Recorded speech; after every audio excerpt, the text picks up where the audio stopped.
gente fala de autonomia pessoal, a ideia que dá são de pessoas firmes nas atitudes, firmes nas decisões, que sabe o que quer, que sabe driblar as dificuldades, que sabe dar conta do recado, que sabe que existe os desafios da vida, que assim, a gente não elimina os problemas, a gente não tem como se encerrar dentro de uma redoma e dizer, ó, pronto, agora não tem mais problema. Isso de fato não existe.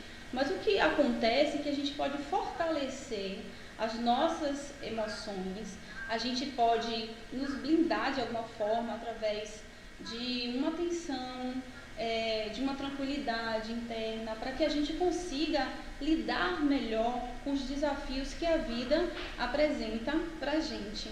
Então, assim, autonomia pessoal significa justamente esse lugar dentro de nós, onde a gente consegue respirar, no meio de todo o caos, de toda a turbulência, a gente consegue parar, respirar, se centrar e fazer escolhas, não simplesmente excessivamente racionais, onde a gente não consegue se sentir nem perceber, mas também evitar aqueles movimentos bruscos que muitas pessoas que são extremamente emocionais acabam fazendo, que é assim, agir sem pensar, agir de qualquer jeito, não calcular o que pode acontecer e acabar ficando, se arrependendo até depois, porque tem pessoas assim que, sinceramente, tem muita dificuldade de lidar quando vem aquele roubo de emoção assim e não consegue ser assertivo, não consegue tomar uma decisão antes de agir, mas acabam agindo e depois pensando, se arrependendo, se sentindo até culpada por não ter pensado antes. Então, quando a gente fala de autonomia pessoal, significa esse autoconhecimento, essa autoobservação, esse saber lidar com toda a problemática, inclusive da questão corporal, porque quando a gente fala de autonomia pessoal, realmente a gente precisa ter uma conexão com o nosso corpo, com o nosso veículo de comunicação e, de fato, saber respirar, saber centrar, saber entender o que é que o corpo está dizendo, como é que está sendo construída essas ideias e tomar decisões mais assertivas. E mesmo deixando a autocobrança de lado, mesmo quando a gente de alguma forma assim pensa que poderia fazer melhor, não fazer disso um fardo, não fazer isso de algo que pese tanto e acabar carregando isso, protelando assim para a vida inteira, sabe? Ou, enfim, carregando isso durante muito tempo e tendo dificuldade de lidar com as escolhas que foram feitas sem pensar, sem entender, simplesmente fazer por fazer ou fazer por impulso. Quando a gente fala de autonomia pessoal, a gente fala de uma espécie de autoridade, não no sentido de rigidez. Eu sempre vou ficar comparando assim para que fique bem entendível. Não é uma autoridade que fere, sabe? Que fere a si mesmo, que fere aos outros e que fica com aquele ar de imposição. Não, dá para ser suave, dá para tomar decisões firmes sem precisar ser autoritário.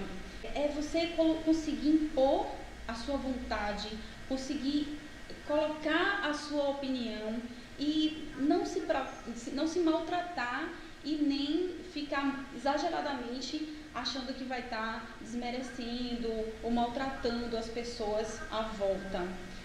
Não se posicionar para ter que agradar as pessoas que você convive ou que gosta de você e evitar de tomar decisões, isso faz com que você caia em algumas armadilhas, sabe? E que de repente até você acaba se emaranhando dentro dessas situações e acabe dificultando até de você sair desses emaranhamentos, dessas armadilhas. Por isso que é importante se conhecer, se perceber e entender o que acontece dentro do processo de fazer escolhas, para poder aí sim ser mais assertivo e ser mais seguro nas decisões. Tem algo que interfere muito na questão do poder de decisão e que vem muito da construção da nossa personalidade, que inicia lá na infância.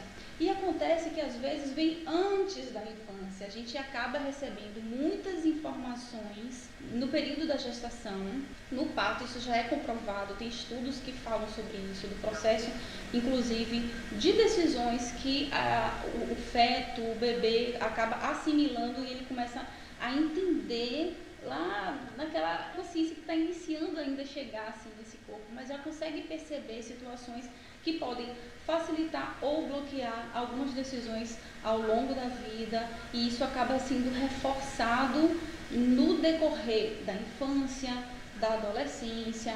Por isso que essa forma de entender o que acontece ajuda muito a gente ter mais firmeza nas nossas decisões. E assim, dentro da construção da personalidade, existe uma tendência da pessoa ou se tornar muito na defensiva, e não sei se vocês conhecem, mas tem pessoas que são tão na defensivas que antes de decidir, elas já vêm logo com a negativa. É uma espécie assim, não quero saber, não me envolvo com isso, é não. E depois ela para e pensa, por que não realmente? Porque eu não posso dizer sim. Mas o primeiro impulso é, não chegue perto, não encoste em mim. E tem outras pessoas que negam essa vontade de dizer não, porque elas foram construídas, elas entenderam que precisa ser o tempo todo disponíveis.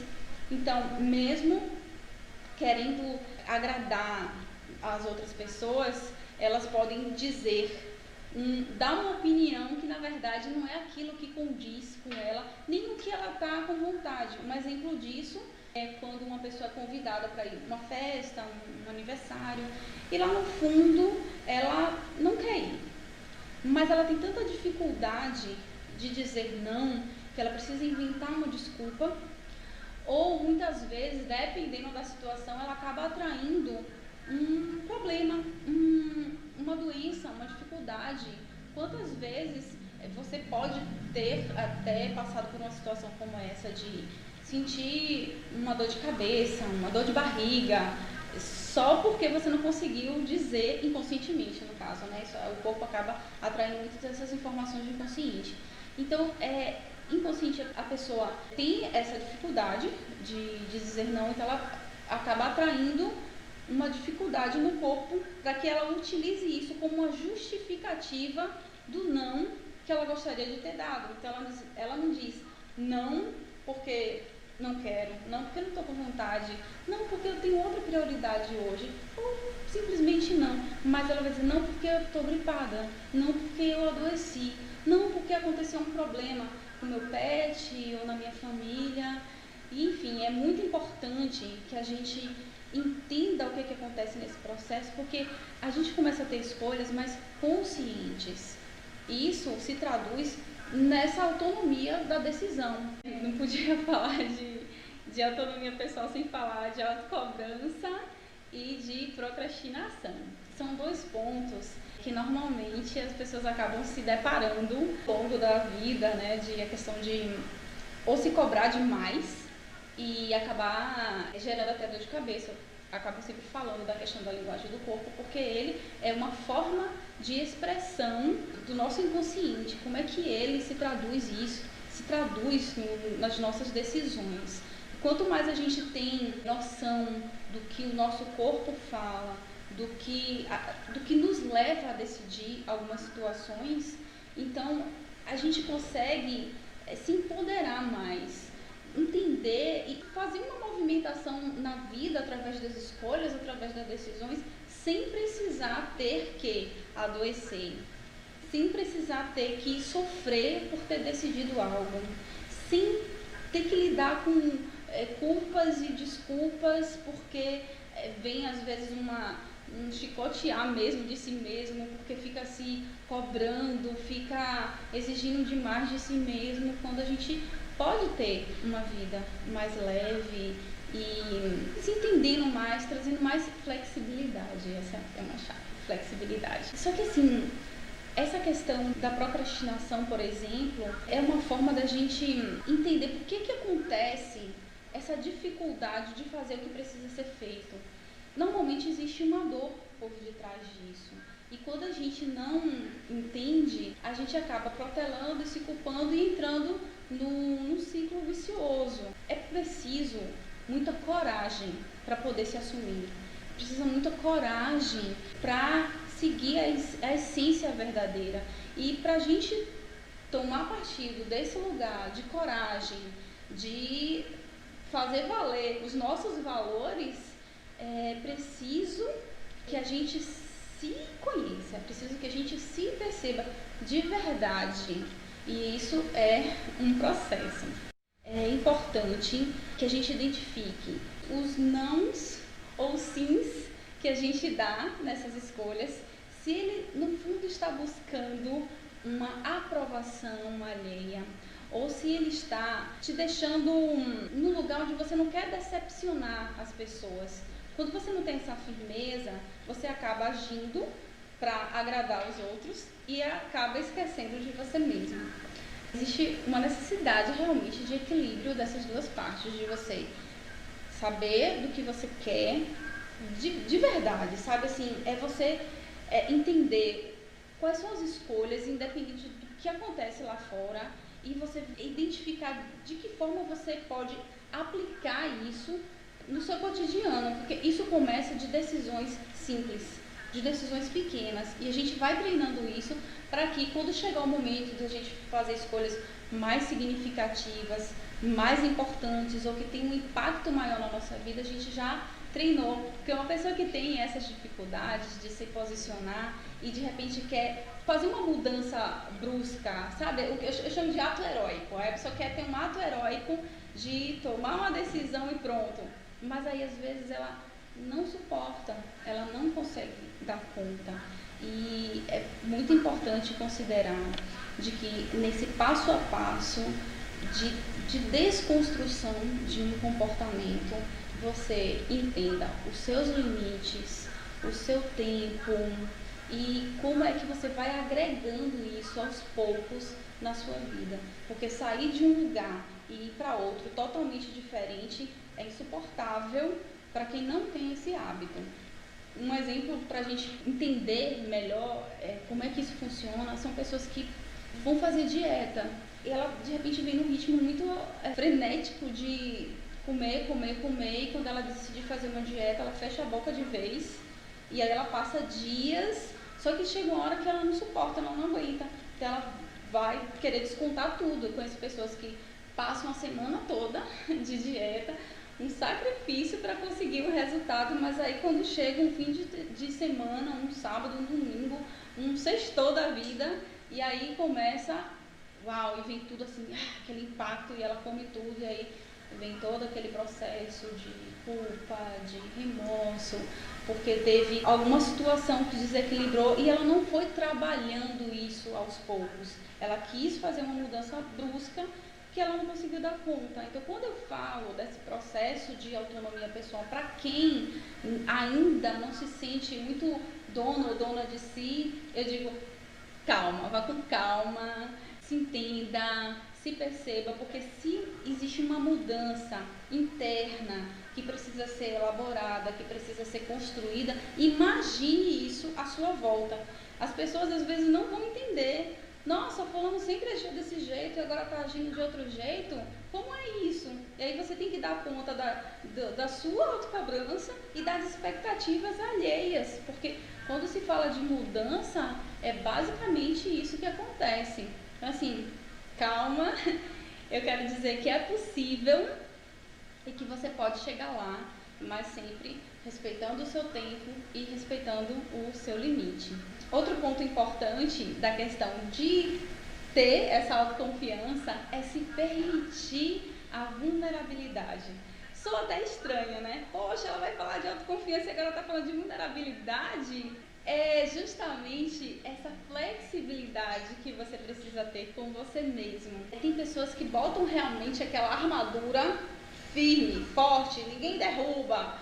E aí vem uma situação e ela acaba fala de engordar de novo, né? Que às vezes acumula muita coisa e não é nem de comida, de excesso de emoção que não foi colocada para fora. Pessoas que têm muita questão de problemas de garganta e né, nessa região que é a expressão, que é a fala, então começa a ter muitos problemas nessa região. Por quê?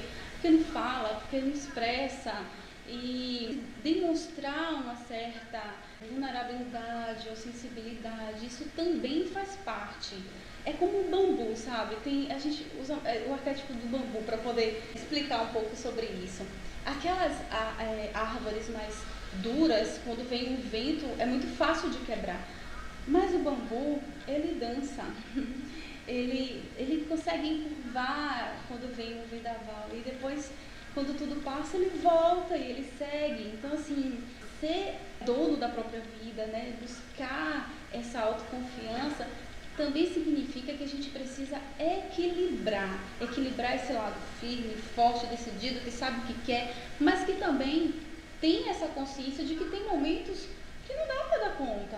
Tem momentos que realmente vai exigir que você peça ajuda, e assim, pedir ajuda é para os fortes e não para os fracos.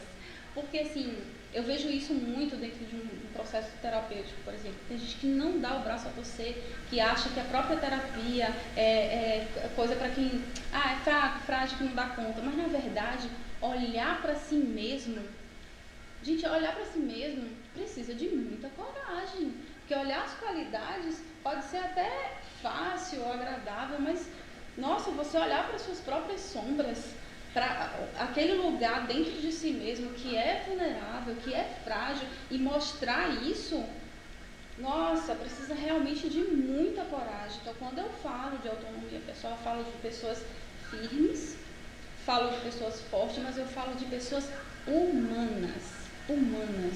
E se a gente negar a nossa humanidade, sinceramente, eu não acredito que isso seja evolução. Porque se a gente estivesse nesse estado evolutivo, o que a gente estava fazendo aqui nesse plano? Né? Se fôssemos realmente perfeitos, o que a gente estava fazendo aqui? A gente está na escola da vida, a gente está aqui para aprender, a gente está aqui para essa troca, para um que caminhou, que entendeu mais, ensina para o outro. Sempre a gente tem alguma coisa para ensinar. E sempre a gente tem alguma coisa para aprender. Sempre. Então, olhar para si mesmo com respeito das nossas qualidades, com respeito pelos nossos defeitos, pelas nossas limitações, isso nos fortalece ao invés de enfraquecer. E assim, quem está realmente ocupado em buscar essa autorrealização não tem muito tempo para coisinhas que não são tão importantes, porque a gente fica muito direcionado o que a gente tem para aprender, o que a gente tem para evoluir, como é que a gente pode agir melhor, ser melhor e estar nesse lugar mais feliz, mais confortável. Eu falo confortável não no sentido da zona de conforto, mas assim, um lugar que você parece que se encaixa melhor, sabe? Que você consegue ser mais espontâneo, ser vocês sem necessidade de ter que ficar agradando alguém, mas que seja gostoso para você, porque isso sim vale a pena, isso vale muito a pena, a gente aprender, ser e fazer desse lugar mais espontâneo, mais solto, mais tranquilo, mais brincalhão, mais leve, mais feliz. E mesmo quando o bicho está pegando, assim, mesmo quando existe essas dificuldades externas, quando a gente está em contato com o nosso bem-estar, quando a gente está bem, a gente consegue lidar melhor com os desafios da vida. Isso é autonomia pessoal e te dá essa liberdade sim de fazer escolhas, porque você não se sente forçado nem aquela necessidade de ter que acertar sempre, sabe? Perfeccionista, busca ser melhor, sim, mas sem essa necessidade de perfeição que acaba gerando assim essa autocobrança que muitas pessoas sofrem por isso, por ficarem carregando fardos pesados de culpa, de excessos, e eu não acredito que essa é a ideia. A melhor proposta é a gente seguir realmente leves, e se não souber, tem como saber. É possível mudar um comportamento, é possível fazer diferente. Se você já vem de uma história de vida que pode ter sido muito difícil, muito sofrida, e que agora vocês podem, de alguma forma, estar tendo uma dificuldade de lidar com um novo jeito, uma forma diferente de ser. Basicamente é você entender que tudo começa e termina em você.